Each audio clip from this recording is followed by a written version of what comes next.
ஆன்மீக மாநாடா?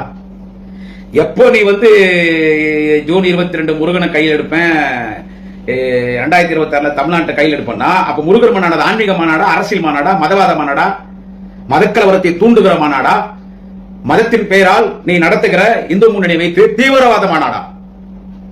நாங்களும் இந்துக்கள் தாயா, நாங்களும் முருக பக்தர் தாயா, நாங்க போகாத கோயில் கிடையாது, நாங்களும் ஆன்மீகவாதியா, இந்து மதத்தில் பிறந்தேன் என்று சொல்வதிலே எனக்கு மிகப்பெரிய பெருமை உண்டு. நான் என்னை குறித்து பேசிக் கொள்கிறேன்.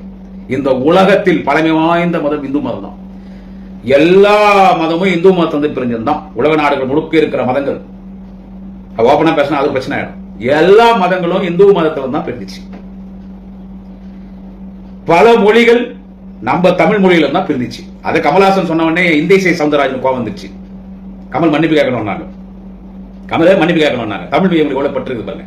எங்க தமிழ் கடவுள் முருகனை நீங்க அடமானம் வைக்கிறீங்களா? நீங்க அரசியல் செய்யறதுக்கு ஒரு கருவியா பயன்படுத்துறீங்களா? திராவிட முன்னேற்ற கழக ஆட்சியிலே திராவிட மாடல் அரசு நடத்திய பழனி முருகன் கோயிலில் நடத்திய முருகன் மாநாடு இவனுக்கு விமர்சனம் பண்ணானுங்கல்ல.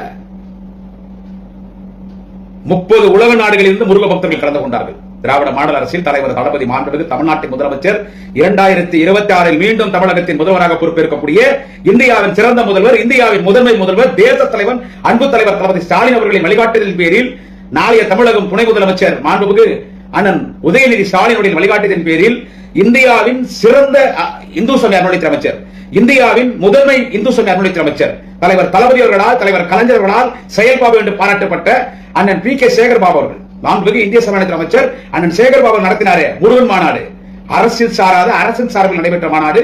அந்த மாநாட்டை உலக நாடுகள் முழுவதும் இருக்கிற முருக பக்தர்கள் பாராட்டினார்கள்.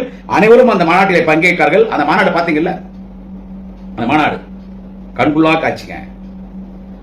அங்க ஆன்மீக சொற்பொழிவுகள், முருகன் பக்தி பாடல்கள், முருகரே பழனியிலிருந்து கீழே இறங்கி எனக்கு கீழே அடிவாரத்தில் நடந்துச்சு அந்த மாநாடு. இறங்கி அவரே பார்த்து மாநாடு ரசிச்சார். அத பல முருக பக்தர்கள்,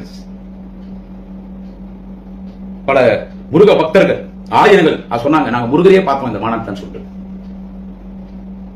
அந்த மாநாடு நாங்க அரசியல் பேசல.